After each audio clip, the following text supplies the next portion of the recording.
ready. What's coming up next, Deb? We have the authors panel. We have two steampunk ladies on this panel. Who do we have there? Well, we have Carlisle and Liliana Rose. So if they could please make their way to the stage, we will begin the author panel. Lady Beth will be interviewing them, and so the authors panel will begin in just a moment. Right. Hello.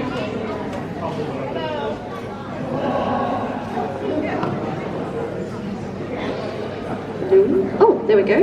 Yes. So we do have three on the author panel today. We have a special assistant. We have our lovely steampunk ladies, Karen J. Carlisle and Liliana Rose. Thank you for joining us today. And we are just going to begin with a couple of questions and get everybody coming towards the audience because you do not want to miss the band that is on next, Alchemy of Rhythm. And because we're pressed for time, we will later in the day, 2 p.m, also be having a Crochet for Beginners workshop down in the workshop room. So catch the beginning of the band's act, and then if you have always wanted to try some crochet, if you would like to make a worry worm to hold it, to take your worries away, head down to the workshop room at 2 p.m. And Liliana will also be taking our Crochet for Beginners workshop. Look forward to it.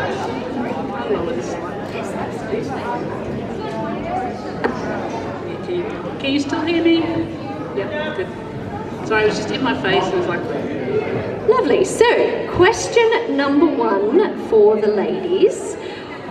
Is there an author that inspired you to write? And I asked this question yesterday, yes. I know. Can I change my answer?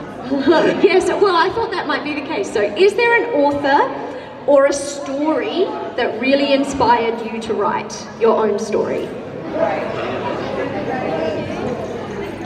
I'll give the same answer today because I'm very clear with what has inspired me to write. And it's not so much the authors, but the books that I read as a child which has inspired my writing. So books like May Gibbs and the Gumnut Babies, which has got huge imagination, which is what my books have as well. And also books like Blinky Bill. So some of the Australian classics were big influences. I really loved the books like Bed Knobs and Broomsticks, which is again lots of imagination. And I think if I started writing today, the inspiration might actually come from movies, but it is books. Thank you. And Karen? My answer's going to be similar to yesterday, slightly different.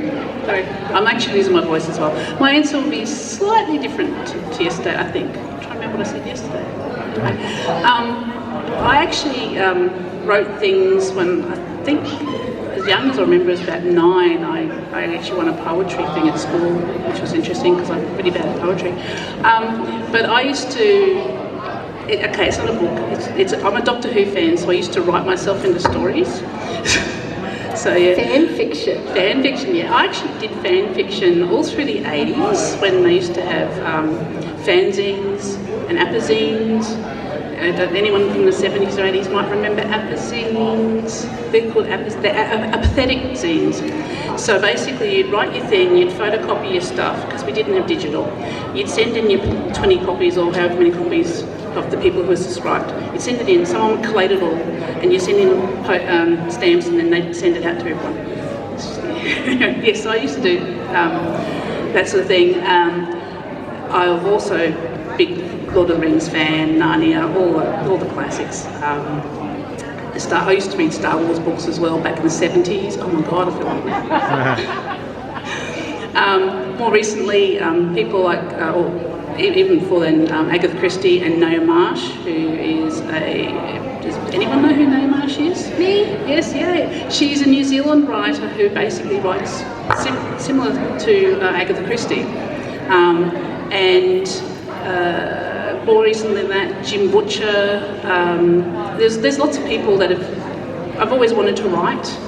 Except it wasn't the thing you did back in the mid-80s. It wasn't a proper job. So things happened to me in about 2012, and I had to leave my previous career. And they said to you, the psychologist says, find your bliss. So I went, oh, I want to be a writer. I've always wanted to be a writer. I had actually done some writing for defunct Australian role-playing magazine back in the mid-90s, and for some comics back in the mid-90s. So then I read some Miguel Carragher. Does anyone know who Miguel Carragher is? She writes Soulless and a few other steampunk comedy of etiquette, I think they call it, with a little bit of romance in there as well. And I thought, she writes with jokes, and well, not jokes, a sense of humour. I thought, I can write like that. This is cool. I'm allowed to write like that. And then I also have a friend who is a professor at the Pennsylvania University, I think, and she told me if I didn't write, she would get me.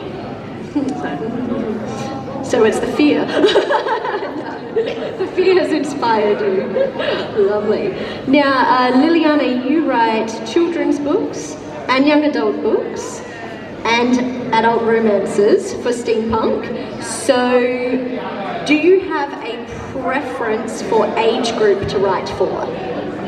My favourite is the children's book. In particular, I call that middle grade, which is about 8 to 10-year-olds, depending where they are at with their reading. I've created a world of what I call misfit monsters. So the main character is Zadie, and she is part fairy, part zombie with a little bit of robot. And all the misfit monsters are made up of lots of different parts, and that is how they're surviving in a post-apocalyptic world of the future. They also survive by going hunting, and they hunt at the rubbish tip. So they clean up humans' waste and recycle and upcycle. So there's a big message in the stories about working together as a community, helping each other, accepting each other for who they are and their differences, as well as the environment as well. That's my favourite, yeah. Yes, and maybe we should all have a little misfit monster in our life to help us a little. Absolutely. Yes. Embrace that. And I see that you've brought your beta reader, your assistant, along with you. Yes, this is my son Shepherd. Shepherd, do you have a favourite book of Mum's? Dragon in a Chook Shed. Dragon in a Chook Shed is one of my favourites as well. And I won't tell you anything about the story because you'll just have to come and buy it and read it yourself. Well, thank you so much, ladies. I just have one more question. It's really hard to write kids' books. I can imagine. I imagine children are very critical critics. It's actually harder to write children's books than it is to write adult. Now, Karen, I have a question especially for you, because I have read the Aunt Enid book. Can't do spoilers. And no spoilers. But if they were to be a mini-series on television, who would play Aunt Enid? Ooh. Because it would have to be an Adelaide actor, correct? Or one that's been to Adelaide. I've just thought of someone. Mary Margolis. Wonderful. And Helen Mirren as Agnes. I love it. She would make a wonderful Agnes. Yeah. Thank you and thank you very much, Karen, Liliana, and her assistant Shepherd. Very much. And they can ask me questions at my table. Please come and visit Karen at her table for further questions, Liliana at her table, or in the workshop room. Thank you, everyone.